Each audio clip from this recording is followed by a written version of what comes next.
Hello, good morning. आप सभी को मानवाधिकार दिवस पर हार्दिक शुभकामनाएं। प्रिय सज्जनों, आप जानते हो कि आज 10 दिसंबर का एक ऐतिहासिक दिवस है और आज से ही के दिन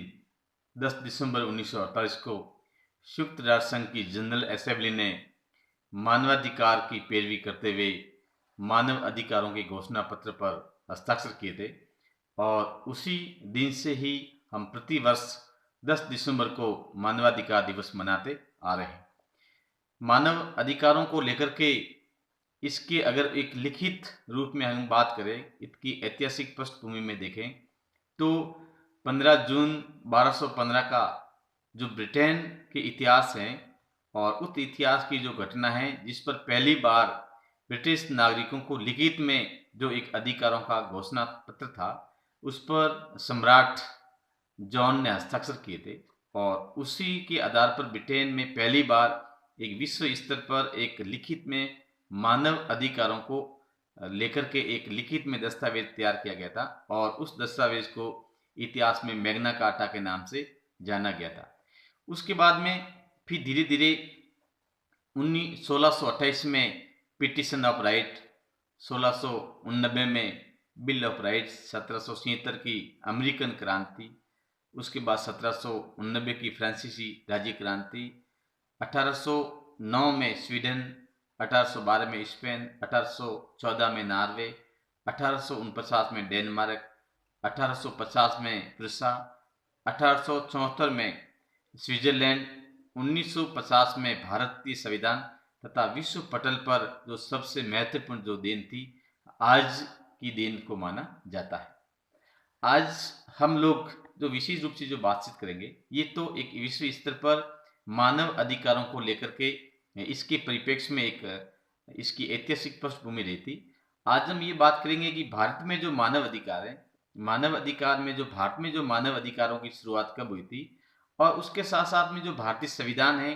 भारतीय संविधान में भी मानव अधिकारों को लेकर के किस प्रकार की व्यवस्था की गई थी, इस पर हम लोग बातचीत करेंगे।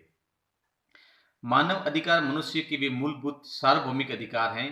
जिससे मनुष्य को नस्ल, जाति, राष्ट्रीयता, धर्म, लिंग आदि किसी भी दूसरे कारण के आधार पर वंचित नहीं किया जा सकता है। मानव अधिकारों के संरक्षण एवं प्राप्ति के प्रयास आजादी से पूर्व ही भारत में किए गए थे, जिसके अगर विकास क्रम में हम देखें तो सबसे पहले 1829 में राजा राम मोहन राय द्वारा चलाए गए हिंदू सुधार आंदोलन के बाद भारत में ब्रिटिश राज के दौरान सती प्रथा को पूरी तरह समाप्त कर दिया गया था। ये देश में पहली बार जो मानव अधिकारों को लेकर के एक महिलाओं के साथ में जो अत्याचार होते थे, सती प्रथा को किस प्रकार से एक समूल नष्ट किया जाए, इसको किस प्रकार से हटाया जाए, तो ये पहला प्रयास राजा राम मोहन राय के द्वारा किया गया था। उसके बाद 1929 में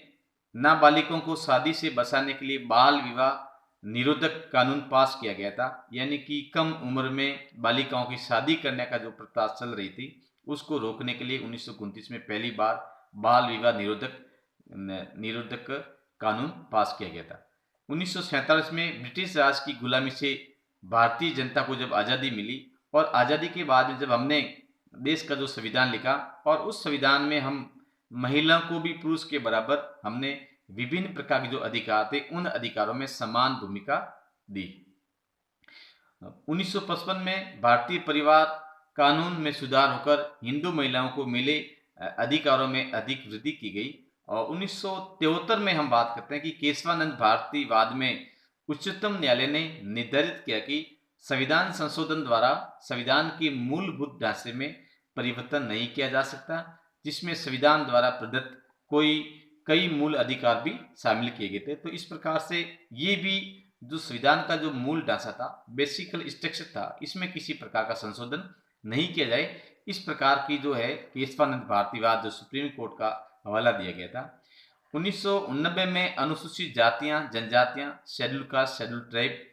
के अत्याचारों से सुरक्षा के लिए एक एक्ट पास किया गया था।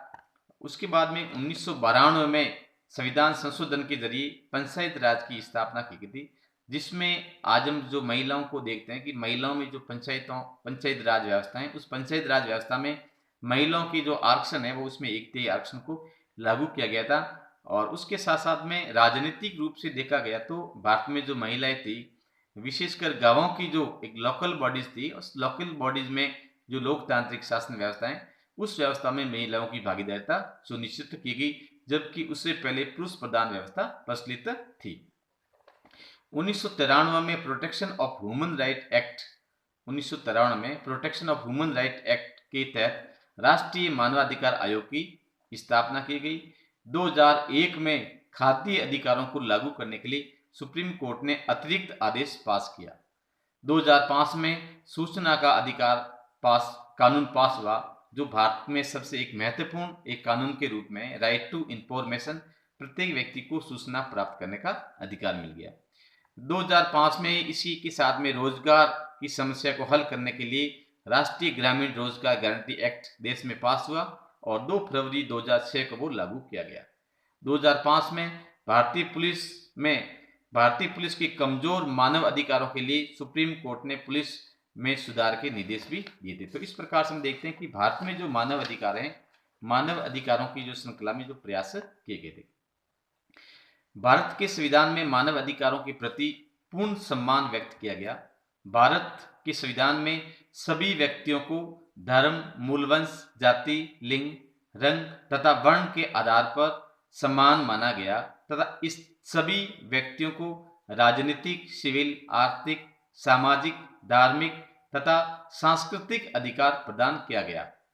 इन अधिकारों को संविधान के भाग 3 में अनुच्छेद 12 से 35 के अंतर्गत मूल अधिकार के शीर्षक फंडामेंटल राइट नाम रखा गया, जिसका उल्लंघन होने पर किसी भी व्यक्ति को न्यायालय द्वारा दंडित किया जा सकता है। यहाँ तक कि संसद भी संविधान में संशोधन करके इन अधिकारों का अधिग्रहण नहीं कर सकता। हमारे संविधान में अनुच्छेद 14, 15:1, 16:1, 19(1)क, 19(1)ख, आर्टिकल 20, 21, 25 ऐसे प्रावधान है जिसमें मानव अधिकारों के संदर्भ में उल्लेख किया गया है। मानव अधिकारों की प्रासंगिकता को देखते हुए 10 दिसंबर 1948 को यूनाइटेड नेशन की जनरल असेंबली ने मानव अधिकारों की सार्वभौमिक घोषणा को स्वीकृत एवं घोषित किया। इस ऐतिहासिक कार्य के बाद ही असेंबली ने सभी सदस्य देशों से अपील की कि वे इस घोषणा का प्रसार करें तथा देशों या प्रदेशों की राजनीतिक स्थिति पर आधारित भेदभाव किए बिना विशेषतः स्कूलों एवं अन्य शिक्षण संस्थाओं में इसकी प्रसार, प्रदर्शन और व्याख्यान का प्रबंध करे। इस घोषणा में न सिर्फ मनुष्य जाति के अधिकारों को बढ़ाया गया, बल्कि स्त्री और पुरुष को भी समान अधिकार दिए गए। आज मानव अधिकारों के संवर्धन और संरक्षण के लिए गैर सरकारी संगठन भी कार्य कर रहे हैं। वर्तमान में एक और जहां सारी दुनिया में अनेक विचारक ये महसूस कर रहे हैं कि फांसी की सजा को मानव अधिकार का घोर उल्लंघन है, अतः फांसी की सजा को प्रतिबंध कर देना चाहिए।